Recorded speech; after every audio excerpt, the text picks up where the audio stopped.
ముందు వెళ్తున్నటువంటి డీసీఎం వాహనాన్ని మాగంటి కూతుర్లు ప్రయాణిస్తున్న కారు ఢీకొట్టింది.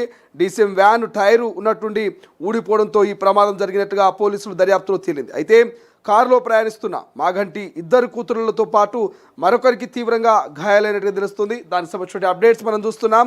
ఏదైతే మాగంటి పెద్ద కూతురు అక్షర్కు తీవ్రంగానే గాయాలైనట్టు తెలుస్తుంది, మరొక కూతురికి స్వల్పంగా గాయాలైనట్టు తెలుస్తుంది. అయితే నార్సింగ్లోని పోలీస్ అకాడమీ సమీపంలో ఈ ప్రమాదం జరిగింది. గచ్చిబౌలి నుంచి శంషాబాద్ ఎయిర్పోర్ట్ వైపు వెళ్తుండగా ఈ ప్రమాదం జరిగినట్టు తెలుస్తుంది. ఈ ఘటనపై నార్సింగ్ పోలీసులు కేసు నమోదు చేసి దర్యాప్తు చేస్తున్నారు. మాగంటి గోపినాథ్ అకాల మరణంతో జూబ్లీహిల్స్ ఉప ఎన్నికల్లో ఆయన సతీమణి మాగంటి సునీత బీఆర్ఎస్ అభ్యర్థిగా పోటీ చేసి ఓడిపోయారు. కాంగ్రెస్ ఎమ్మెల్యే అభ్యర్థి నవీన్ యాదవ్ ఆమెపై ఘన విజయం సాధించారు. ఉప ఎన్నికల్లో ఓటమి తర్వాత మాగంటి కుటుంబం రాజకీయాల్లో అంత యాక్టివ్గా లేదు. అయితే జూబ్లీహిల్స్ ఉప ఎన్నిక సమయంలో మాగంటి కూతుర్లు కూడా తమ తల్లికి మద్దతుగా ప్రచారం చేశారు. మాగంటి భార్య సునీత ఓటమి తర్వాత మాగంటి భార్యతో పాటు ఇద్దరు కూతుర్లు ప్రైవేట్ లైఫ్ లీడ్ చేస్తూ రాజకీయాలకు దూరంగా ఉండడం గమనార్హంగా తెలుస్తుంది. బట్ ఏదేమైనప్పటికీ ఆ ఓఆర్ఆర్ పైన ఒక్కసారిగా డీసీఎం యొక్క మరి ఆ టైర్ ఊడిపోవడంతో మరి ఇక్కడ ప్రమాదం చోటు చేసుకున్నట్టు తెలుస్తుంది. పెద్ద కూతురికి కొంత సీరియస్గా ఉన్నట్టుగా తెలుస్తోంది. ఒక్కసారి మాగంటి సునీతకు సంబంధించి అంటే వారి మాగంటి కూతుర్లు సంబంధించినటువంటి కార్ యాక్సిడెంట్ సంబంధించిన విజువల్స్ వచ్చింది. ఆ విజువల్స్ కూడా మనం చూసేటువంటి ప్రయత్నం చేద్దాం. ప్రస్తుతం తొలి వెలుగు చేతిలో మాగంటి కూతుర్లకు సంబంధించినటువంటి యాక్సిడెంట్ విజువల్ ఒకటి ఉంది. ఆ విజువల్కి సంబంధించినటువంటి వీడియో కూడా మీకు చూపించేటువంటి ప్రయత్నం చేద్దాం ఒకసారి. రైట్, సార్ ఇక్కడ విజువల్ కనుక చూసుకున్నట్టయితే మాగంటి కూతురుకు సంబంధించి అక్కడ ఉన్నటువంటి స్థానికులు ఆమెను కొంత ఆమెను స్పృహలోకి తీసుకొచ్చేటువంటి ప్రయత్నం చేస్తూ ఉన్నారు. ఆ విజువల్స్ కూడా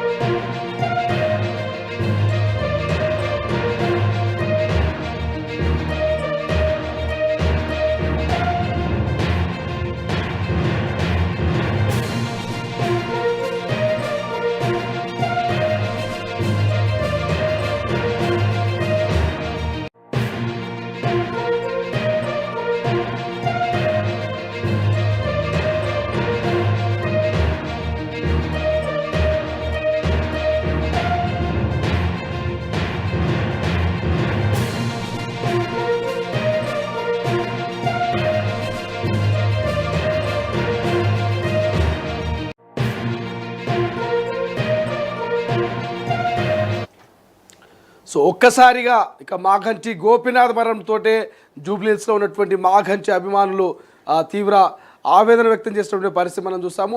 అనంతరం మాగంటి గోపినాథ్ మరణ తర్వాత జూబ్లీహిల్స్ ఉప ఎన్నికలు రావడం, ఉప ఎన్నికల్లో తండ్రి ఆశయాల్ని నెరవేర్చేందుకు కన్న కూతుర్లు కట్టుకున్న భార్య, సో ఇక వాళ్ళంతా కూడా కాన్ఫరెన్స్లో తిరిగారు, సో ప్రచారం చేశారు.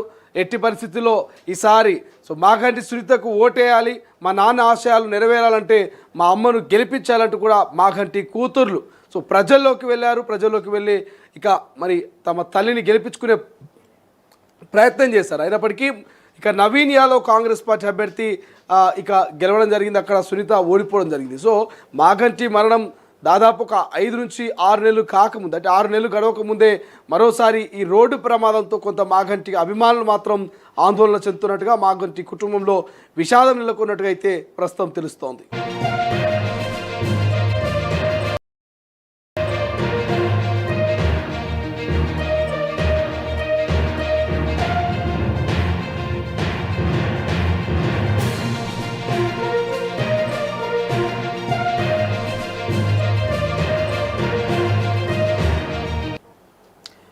బిగ్ బ్రేకింగ్ న్యూస్ చూస్తున్నాం. దివంగత మాగంటి గోపినాథ్ కుటుంబంలో విషాదం నెలకొంది. సో మాగంటి గోపినాథ్ కుమార్తెలు ప్రయాణిస్తున్నటువంటి ఫార్చునర్ కార్ సో బోల్తా పైన తెలుస్తుంది ఓఆర్ఆర్ పైన. సో రైట్ నౌ దీనికి సంబంధించినటువంటి పూర్తి డీటెయిల్స్ తెలుసుకుందాం. వారి పరిస్థితి ఎలా ఉంది ఏంటనేది మా ప్రతినిధి సురేష్ ప్రస్తుతం ఫోన్ లైన్లో అందుబాటులో ఉన్నారు. సో సురేష్ని అడిగి మరింత సమాచారం తెలుసుకుందాం. సురేష్, ప్రస్తుతం మాగంటి కుమార్తెల ఆరోగ్యం ఎలా ఉంది? సో లేటెస్ట్ అప్డేట్స్ ఏంటి? Thank you Srisailam. నిజంగా ఇది ఒక దుర్వార్త చెప్పుకోవచ్చు. ఎందుకంటే మాగంటి గోపినాథ్ చనిపోయి దాదాపు 6 నెలలు కావస్తుంది. తర్వాత జూబ్లీహిల్స్ ఉప ఎన్నికలు కూడా వచ్చాయి. దాంట్లో మాగంటి సునీత కూడా ఏదైతే గోపినాథ్ భార్య పోటీ ఇచ్చింది, సునీత కూడా ఓడిపోవడం జరిగింది. కాంగ్రెస్ నుంచి నవీన్ యాదవ్ కూడా గెలిచాడు. ఎందుకంటే అప్పుడు ఎలక్షన్ లో కూడా ఇద్దరు కుమార్తెలు కూడా అటు ఇద్దరు కుమార్తెలు కొడుకుతో పాటు తల్లికి అండగా తండ్రి ఆశయాలు నిలబెట్టాలి, కంపల్సరీ జూబ్లీహిల్స్ ప్రజల బాగోగులు మేము చూసుకుంటాం, తండ్రి ఆశయాలు నెరవేరుస్తామని చెప్పేసి పెద్ద ఎత్తున అమ్మకు చేదురుగా వాళ్ళకు కూడా ఎలక్షన్ లో మొత్తం అమ్మకు సపోర్ట్ చేసిన పరిస్థితి. బట్ నిన్న అర్ధరాత్రి ఏదైతే ఓఆర్ఆర్ ఔటర్ రింగ్ రోడ్ దగ్గర జరిగిన ప్రమాదంలో ఫార్చునర్ కార్ లో ఇద్దరు కుమార్తెలు వెళ్తున్నారు. సో ఆ పెద్ద కుమార్తె సంబంధించి అక్షరకైతే తన తీవ్ర గాయాలని చెప్పేస్తున్న పరిస్థితి, రెండో కుమార్తె దిశకు స్వల్ప గాయాలతో బయటపడిందని కూడా చెప్తున్న పరిస్థితి. ప్రస్తుతం ఏజీ హాస్పిటల్లో ఐసీయూలో అక్షర అయితే ఉన్న పరిస్థితి. సో అక్షర పరిస్థితి చాలా విషమంగా ఉందని చెప్పేసి మనకైతే తెలుస్తున్న పరిస్థితి. ఎందుకంటే యాక్సిడెంట్ జరిగిన తీరు కూడా విజువల్స్ లో చూస్తే ఆగి ఉన్న డీసీఎం కి వీళ్ళు వెళ్లి గుద్దారని చెప్పేసి కూడా అక్కడ ప్రాథమిక సమాచారం అయితే మనకుంది. సో ఆగి ఉన్న డీసీఎం మరి డ్రైవింగ్ ఎవరు చేశారు, కార్ లో ఎవరు ఉన్నారనే విషయాలు అయితే ఇప్పటివరకు అయితే బయటికి రాని పరిస్థితి. సో ఇదైతే చాలా దుర్వార్త. ఎందుకంటే గోపీనాథ్ ని కోల్పోయిన సంవత్సరం లోపే మళ్ళీ ఇలాంటి ఒక యాక్సిడెంట్ జరగడం కానీ వాళ్ళకి పెద్ద దుర్వార్త అనే చెప్పొచ్చు.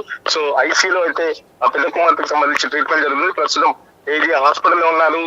బీఆర్ఎస్ పార్టీకి సంబంధించిన జూబ్లీహిల్స్ సంబంధించిన కార్యకర్తలు కూడా ఒక్కొక్కరు హాస్పిటల్ చేరుకుంటున్న పరిస్థితి. ఇంకా సమాచారం అయితే అందలేదు.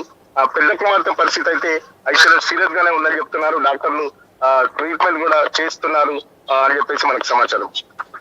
అంటే సురేష్, ఏఐజీ హాస్పిటల్ దగ్గరికి వెళ్ళే ప్రయత్నం ఏమైనా చేశారా మీరు? అక్కడ స్థానికంగా ఉన్నటువంటి బీఆర్ఎస్ నేతలతో పాటు ఇక మాజీ మంత్రులు కానీ మాజీ ఎమ్మెల్యేలు కానీ అంటే మాగంటి గోపీనాథ్ అత్యంత సన్నిహితంగా ఉన్నటువంటి నేతలు ఎవరైనా ఏఐజీ హాస్పిటల్ ప్రాంగణంలో కనిపించే ప్రయత్నం ఏమైనా చూసారా? వాళ్ళతో మాట్లాడే ప్రయత్నం ఏమైనా చేశారా?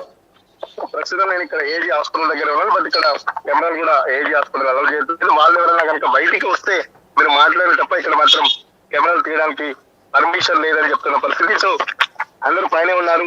ఎవరు ఫోన్ చేసినా కనీసం లిఫ్ట్ చేయని పరిస్థితి. అంటే పరిస్థితి ఎంత విషమంగా ఉందో అర్థం చేసుకోవచ్చు. కనీసం ఆన్సర్ కూడా చేయలేని పరిస్థితి. ఎందుకంటే వాళ్ళంతా ఒక షాక్ లో ఉన్నారు. ఎందుకంటే తమ ఇష్టమైన నేతను కోల్పోయిన తర్వాత కొన్ని నెలలు గడిచిన నెలల తర్వాత మళ్ళీ ఇలాంటి ఒక వార్త వినడం అయితే నిజంగా అటు జూబ్లీహిల్స్ సంబంధించి బీఆర్ఎస్ పార్టీ కార్యకర్తలకు కానీ మాగంటి గోపీనాథ్ అనుచరులకు